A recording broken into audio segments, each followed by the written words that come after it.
Eh bien, salut tout le monde et bienvenue à Angle mort de ce 17 juin. Ouais, non, pas pantoute, 17 août. 17 août et aujourd'hui, bien entendu, je vous fais le post-mortem de mon one-man podcast qui avait lieu à la Seine-Le Bourgneuf à Québec vendredi dernier, donc le 14. C'est extrêmement... il y a beaucoup de leçons à tirer beaucoup.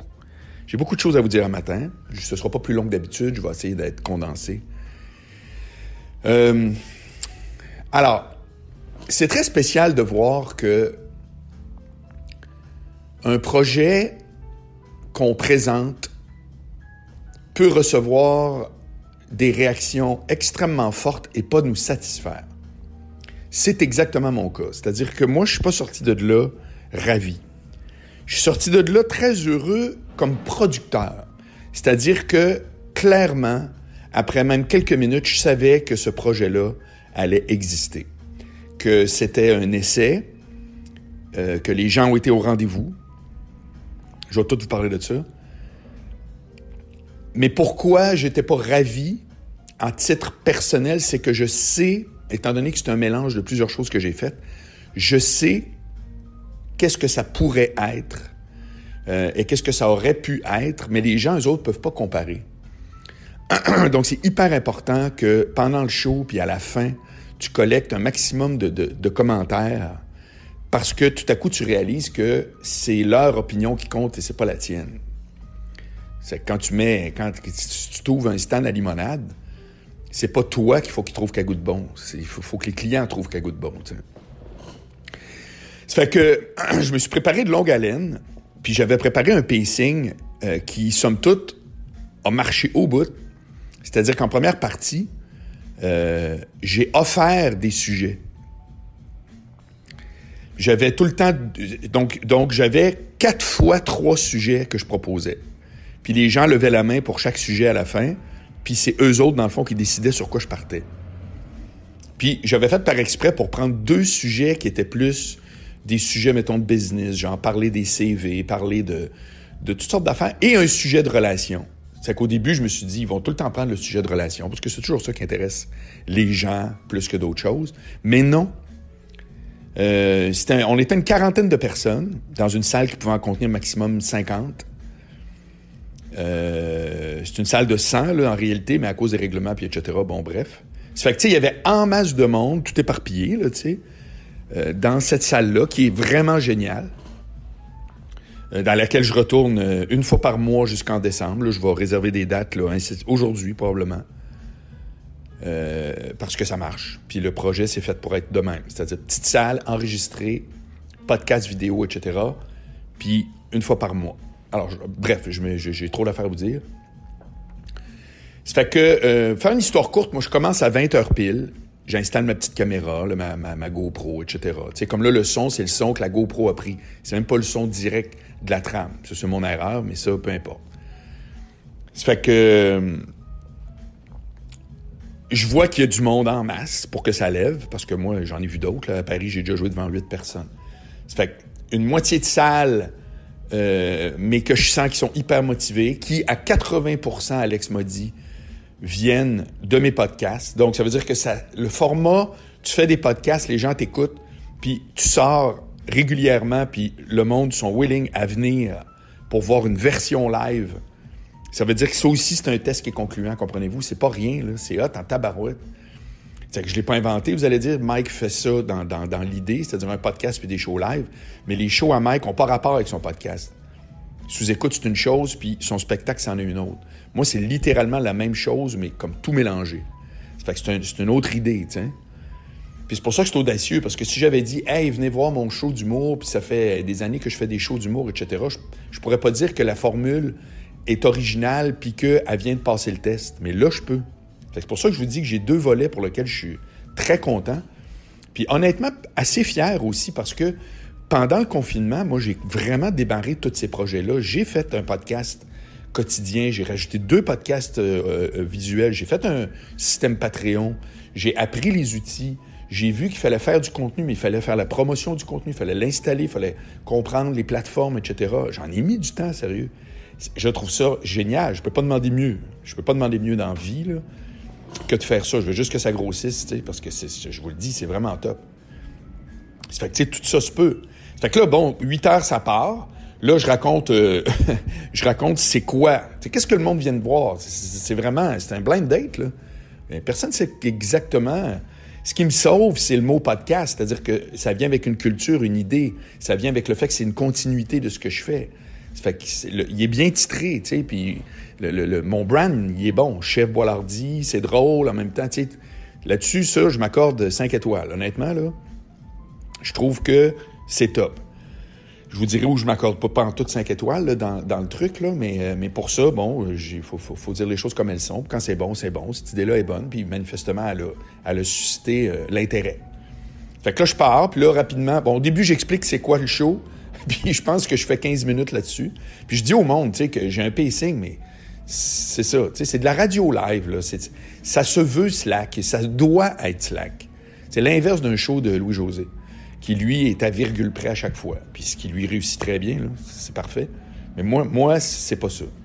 C'est plus Jean-Marc Paranesque, là, mon affaire. Puis les derniers shows de Jean-Marc étaient beaucoup plus scriptés, ça, c'est étant dit. Mais bref. Ça fait que là, je pars, puis après ça, je dis « Hey, j'ai des sujets. » Puis là, je balance mes sujets, puis on choisit. Puis ça part sur toutes sortes d'affaires. Ça part, écoute, j'ai gardé... Je sais pas ce que je vais faire avec le document. C'est sûr qu'il va être intégralement sur Patreon. Donc, au complet. Puis quand je dis au complet, c'est que ma batterie n'a pas toffé. Parce que, croyez-le ou non, j'ai commencé à 20h, puis j'ai fini à 22h30, avec 10 minutes de break. J'ai dit, hey, on prend 15 minutes de pause. Après 10 minutes, j'ai fait, ah ouais, on repart. Puis j'arrive, puis tout le monde était là. Je pense que personne n'avait bougé, ou je sais pas trop. C'est qu'on a tout de suite reparti ça, tu sais. Puis j'ai fini à 10h, un peu après 10h25. Parce que moi, j'avais trop chaud. Je sais pas ce qui s'est passé avec la climatisation. Mais sur le stage, en tout cas, à un moment donné, là, c'était insupportable. Mais je vous le jure, là, j'aurais pu continuer. Il n'y a personne qui était parti. J'ai pas perdu l'attention des gens une seconde. J'en reviens pas. À l'entraque, Faf était là, l'humoriste avec J-Man, puis il m'a dit, mon gars, il dit, t'as fait 1h10 en première partie, puis je pensais que c'était 5 minutes. Fait que ça, c'est quand même un beau compliment, tu sais. C'est que première partie, c'était ça. À un moment donné, j'ai arrêté. Au retour, j'ai J-Man, justement, qui est un humoriste dans la région de Québec qui roule pas mal, qui est venu me parler parce que j'avais un thème qui était relations. Puis j'ai expliqué à un moment donné une théorie. Ah, ça, c'est drôle.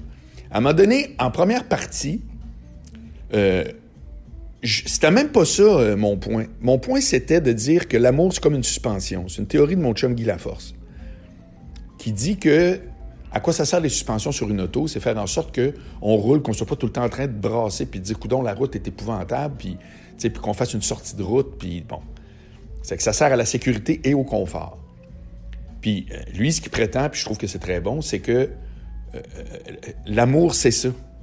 Dans une relation, s'il n'y a pas d'amour, c'est comme s'il n'y a pas de suspension. Ça veut dire que chaque petit incident est grave. Chaque petit incident nous gosse, puis fait en sorte que c'est inconfortable, puis c'est plate de rouler.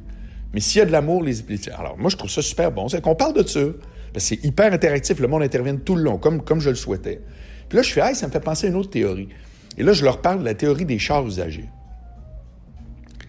Puis la théorie des chars usagés, écoute, je commence à parler de ça. T'sais. Grosso modo, je vous la fais pas toute, là.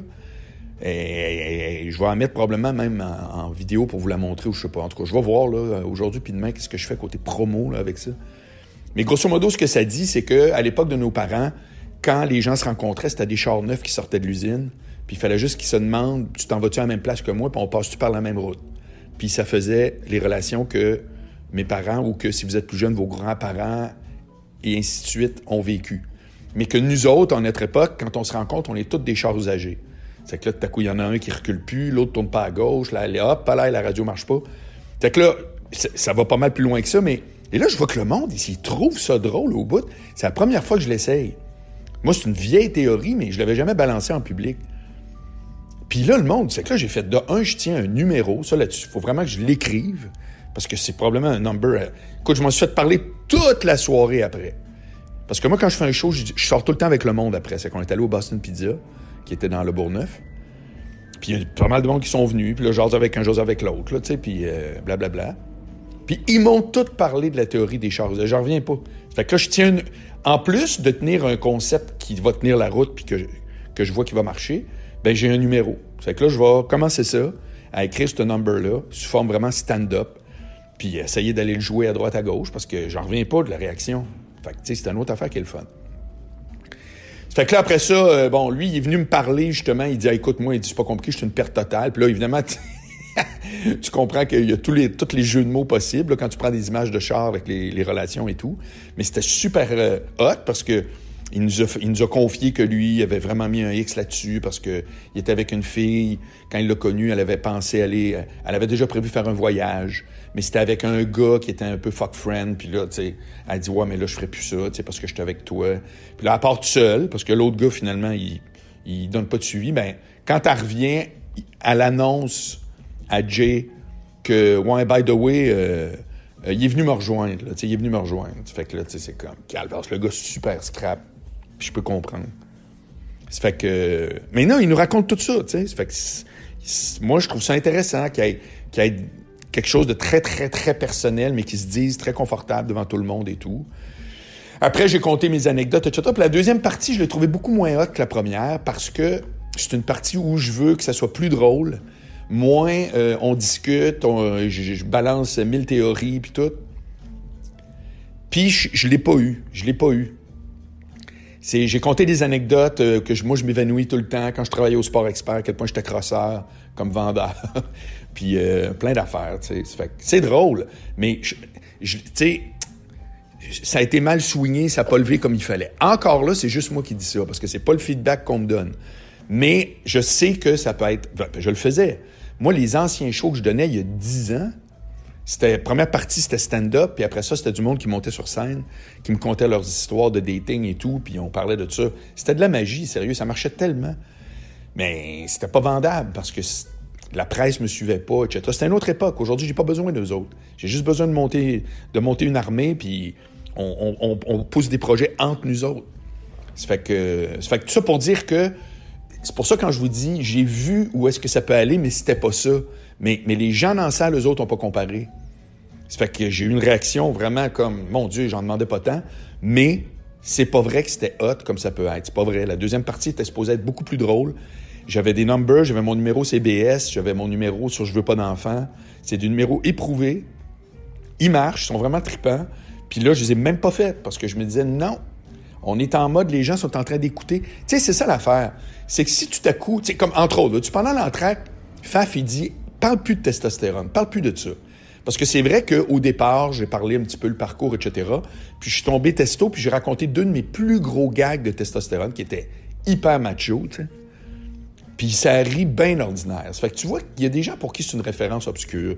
Il y en a à l'époque qui m'aimaient pas, puis qui aujourd'hui m'ont écouté, parce qu'à Québec, c'était plein de monde, à vrai dire, presque tout le monde m'écoutait à la radio, au FM 93. Plein. Hey, en passant, là, la moyenne d'âge, je peux même pas vous dire c'était quoi. Il y a les deux sœurs Bédard qui étaient là, que je connaissais pas avant le show, puis qui sont des retraités récemment, ça veut dire qu'ils sont fin 50, 60, là, quelque chose de même. Il y a une fille qui s'est arrêtée à la fin pour me parler puis me complimenter. Elle m'a attendu à la sortie dehors. Tu sais, elle avait 28 ans, c'était beau. Au Boston Pizza, j'ai eu Denise qui est venue me rejoindre, qui doit être à peu près fin 40, 50. Deux jeunes à qui j'ai même pas eu le temps de parler, qui avaient à peine 25 ans. Je sais pas c'était quoi ça ratisse large à mort. Puis ça, c'est trippant de voir ça aussi. C'est vraiment, vraiment, tu sais. Ça fait que voilà. Donc, la deuxième partie, je l'ai semi-échappée. La première, ça a prouvé que le concept était bon. Et là, la suite. C'est là que c'est vraiment excitant. De un, ben là, l'intégrale de tout ça se ramasse sur mon Patreon probablement aujourd'hui ou demain. Des bouts de ça, je crois, je vais mettre sur toutes mes plateformes. Donc ma chaîne YouTube, bien entendu. La prochaine date sera quelque part autour du 20 septembre. Et là, je me cherche une salle à Montréal. Parce que une fois par mois à Québec, une fois par mois à Montréal, jusqu'aux fêtes. Techniquement, ça devrait faire en sorte qu'après, je vais grossir de salle. comment je vois ça. Je pense que si pour les 4 prochaines fois, je suis dans des salles de 100, je vais passer à une salle peut-être de 200, quelque chose comme ça. Mais encore, c'est pas un must. C'est pas un must. Ça pourrait rester 1 an de temps dans une petite salle de 100 blindée, tout le temps sold out, puis tout le temps un nouveau podcast qui alimente mes affaires. Probablement que là, je me dessine vers un projet où est-ce que pour les membres Patreon, il va y avoir tout le temps une mise en vente à moitié prix. Donc, le billet était 20$. Il ne sera jamais plus cher que ça. Donc, il y aurait des billets à 10$ si t'es Patreon. Peut-être qu'il y aurait... Ouais, mais en tout cas, je suis en train là, de raffiner ma formule, mais ça va être hyper... Je veux en donner à mort. Là. Moi, là, c'est mon Patreon que je veux monter. Là. Je veux monter ça à un forfait qui fait en sorte que tu vas avoir des podcasts à mort, tu vas avoir du show live pour des peanuts de plus ou sinon inclus. Je veux ça très, très agressif. Puis je veux que ça soit tout le temps bien plein, bien hot. C'est ça la formule. Là. À date, c'est ça la formule. Ça fait que c'est comme, si tu veux être là, il faut que tu achètes ton ticket parce qu'il y a très peu de place. Comme au bordel. Ça fait que c'est ça. Donc, la suite, c'est ça. Je me cherche une salle à Montréal. Il faut que ce soit une belle, pas un bar. J'ai vu que une des raisons pour lesquelles ça marchait à mon goût, c'est que j'étais dans une salle. C'est très différent l'environnement, là. Très différent. Si t'es dans un bar quand tu devrais être, si ça boit pas, etc., c'est bien différent. Je vous dis pas que je peux pas jouer dans un bar, je l'ai fait, c'est pas ça le problème. Mais c'est pas le même degré de conversation, c'est pas le même degré. Puis à la rigueur, je vais l'essayer, je vais faire à un moment donné une version dans le bar ou peu importe, mais je vais voir. Ah, l'autre affaire qui est très drôle, c'est qu'à la fin, il y a un gars, Michel, qui représente les concessionnaires automobiles de la région de Québec. Puis lui, écoute, il m'a pas lâché, puis il disait, écoute, c'est ton affaire, il dit, ça serait écœurant pour les vendeurs, parce que les vendeurs pourraient venir, puis là, tout est interactif, etc., puis tout. Fait que je vais faire une proposition pour revenir en privé pour lui la prochaine fois à Québec. Il y aurait le show public, là, mettons, le 23 septembre, puis le 22, je ferai une proposition pour eux autres. Fait que je vais voir ce qui va arriver avec ça. Mais c'est vrai que c'est du stock à corpo aussi. C'est vrai, c'est intéressant. Tu invites tous tes employés, parce que c'est interactif. Alors, là, qu'est-ce qui va changer avec la suite? Ça aussi, je vais vous le dire. La suite, c'est qu'il va y avoir des invités. Donc là, c'était vraiment one man, parce que je voulais casser la glace bien comme il faut, mais pour la suite, il va y avoir un invité politique, puis un invité humour. Et à la fin, il va toujours avoir une consultation goffée. Donc, c'est un vieux rêve. Puis là, je rentre dans le cœur du sujet, parce que oui, je suis content, puis le projet démarre. Mais moi, j'ai toujours rêvé d'animer un talk show, mais où est-ce que le public peut intervenir à tout moment. Imaginez tout le monde en parle, ou n'importe quand le monde qui sont en arrière en train de regarder le show dans le studio pourrait dire « Ouais, non, mais attends un peu, là, Dan Bigra, moi, il y a telle affaire là, que je veux parler. » Puis comprenez-vous? Un genre de Jerry Springer, très éclaté, mais avec des invités, avec du débat, avec de l'humour à mort. C'est ça que je vais builder le prochain coup. C'est que j'ai déjà réservé Sylvain Lévesque, qui est le député de Chauveau. Donc, c'est drôle. En plus, je pense que la Seine-le-Bourgneuf, c'est dans sa circonscription. Donc, c'est un chum à moi avec qui je faisais de la radio au 93. Il a déjà confirmé qu'il venait. Donc, ça, c'est mon invité politique. Puis, il me faut un humoriste à Québec. Je vais voir qui peut venir. Et après ça, à Montréal, ça va être la même chose. À Montréal, je vais probablement inviter Éric Duhem, qui, à défaut d'être un politicien comme tel, sera un chroniqueur politique. Et un humoriste, mais là, j'ai le choix, là, ici, là, probablement que je demanderais à Dom Pack, s'il veut venir. Ou en tout cas, je vais demander en premier. Ça fait que ça va être ça, le système. Donc, ça s'appellera plus un one-man podcast, parce qu'il va y avoir 2 invités, voire même plusieurs. Parce que, à tout moment, comme je vous dis, puis c'est voulu qu'à la fin, il faut littéralement fermer le show avec quelqu'un du public qui vient raconter ses trucs. Moi, je crois que c'est une formule. Écoute, j'en salive depuis des années, puis là, je le tiens. Ça marche. Je monte la crowd pour venir voir ça, pour faire péter ça. Puis là, après ça, vous comprenez l'effet de synergie. C'est-à-dire que vous venez, ça fait en sorte que c'est hot, ça s'en va sur Internet, ça part, on en refait un autre, ça repart, tu sais. Tu peux pas faire ça tout seul. Il faut que le monde embarque. Puis là, déjà, j'ai fait, OK. Hey, puis ce qui est hot, là, moi, d'après moi, là, il y a une grosse partie de la salle qui revient. Si je me fie aux commentaires, il y a une grosse partie de la salle qui revient pour celui de septembre, qui sera pas celui que je viens de faire. Ça va être une autre dynamique. C'est-à-dire que oui, je vais avoir des choix de sujets au début, probablement 3x3. mais ce ne sera pas les mêmes sujets, c'est sûr. Ça va être d'autres affaires pendant le mois qui se sont passées, qui sont matière à réflexion, à discussion, etc. Après, je vais avoir mes entrevues. Donc ça, je vais mettre ça probablement en deuxième partie. C'est-à-dire qu'en première partie, je pense que je vais jouer tout seul encore. Là, je vais le brainstorm live en vous parlant. Puis en deuxième partie, je vais avoir mes deux invités. Finalement, ça va être des invités en deuxième partie, puis un échange en première partie sur les sujets du mois. Les sujets du mois, littéralement. Ça fait que, tu sais, ça va être comme un édito. C'est malade, sérieux, c'est complètement fou. Ça fait que j'ai vraiment pogné de quoi. C'était le fun de jaser avec le monde après. La durée, je pense que c'était bon. En tout cas, personne n'a pas eu pour son argent, là, croyez-moi. Là. Il y a vraiment eu, là, j'ai balancé. J'étais hyper à l'aise, mais c'était pas assez drôle. Ça, là-dessus, je m'accorde 2 étoiles sur 5. Même pas 3. Puis là, je le sais, le monde qui était là va faire « Ouais, c'est pas obligé d'être drôle. » Je le sais. Je vous dis que moi, j'ambitionne à ça. Moi, j'aimerais que les gens... Alors, remarque que mon numéro, c'est chars usagés, ça les a punchés à mort. Puis ils riaient. Ça fait que c'était pas encore buildé comme un numéro comme tel, mais... Ça fait que, personne n'a trouvé ça plate, là. C'est pas ça que je vous dis, c'est complètement l'inverse. Mais moi, je voudrais vraiment, là, un bout, tout ce que le monde sont crampés puis tout ça. Pas obligé d'être tout le long, je le sais. C'est pas le but, j'ai bien compris. Mais je veux savoir que ça s'est passé.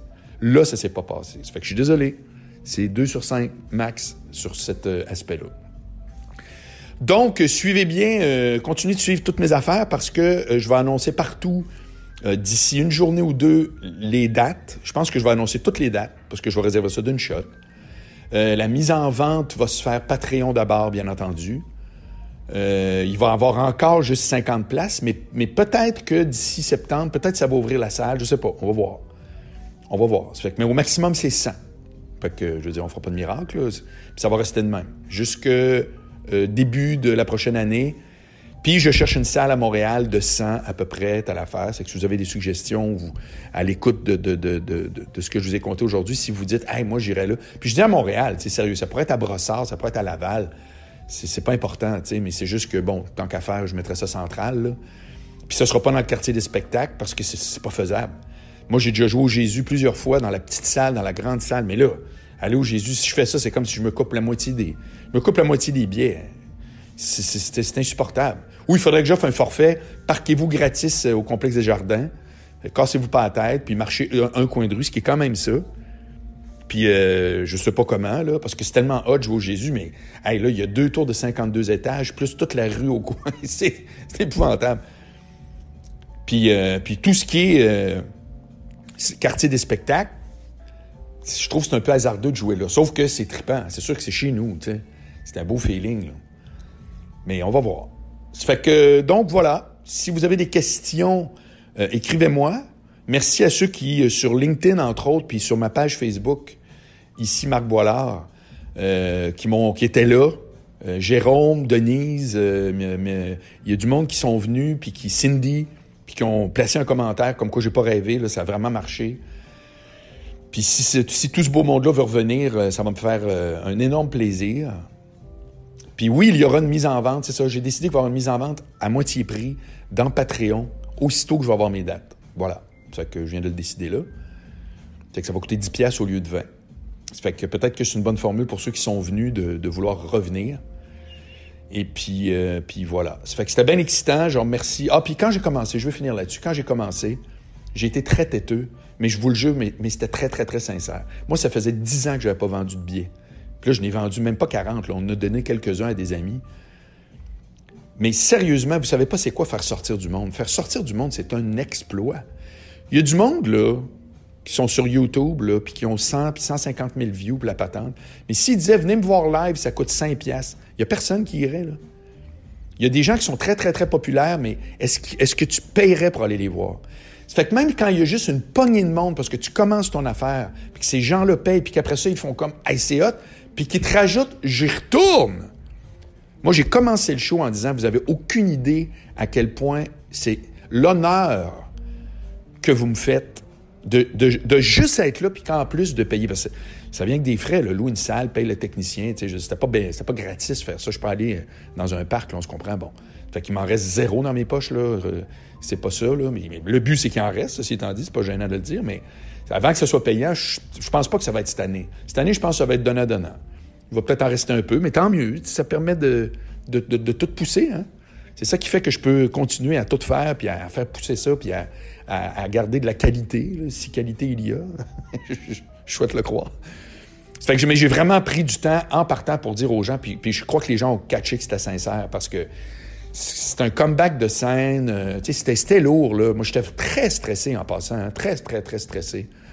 Énorme. Je voulais que ça marche. Puis je me disais, si ça marche pas, ça va être un autre projet. Que, tu sais, c'est comme, non, il n'y a pas d'enjeu. Il n'y avait aucun enjeu. J'avais rien à perdre. J'avais juste à gagner. Mais je voulais gagner parce que regardez tout ce que je fais puis que je me débine depuis les derniers mois. Puis là, ça vient de devenir mon projet numéro 1. Là, c'est maintenant la tête d'affiche. C'est le flagship de mes affaires. Mon show live est maintenant le point central de mes affaires. Et autour de ça, il y a des podcasts, et non l'inverse. Parce que c'est tellement hot ce qui se déroule là, c'est tellement unique, que tout va jouer autour de ça. C'est-à-dire que ça va générer... D'ailleurs, c'est comme si je vous annonce que j'ai maintenant un 4e podcast, vu de même. J'en avais 3. Discussion avec un expert, conseil dans Patreon, Angle mort, Société Actualité. Puis là, j'en ai un 4e qui vient de naître, qui s'appelle, Cheb Boilardi Live. Fait que là, tu as Cheb Boilardi Live. Et je vous ai pas parlé encore de mon truc à la radio, là, mais je pense que c'est aujourd'hui ou demain que ça va se confirmer. Ça fait que j'ai peut-être des annonces à faire avant tout le monde. Ça fait que sur ce, une excellente semaine.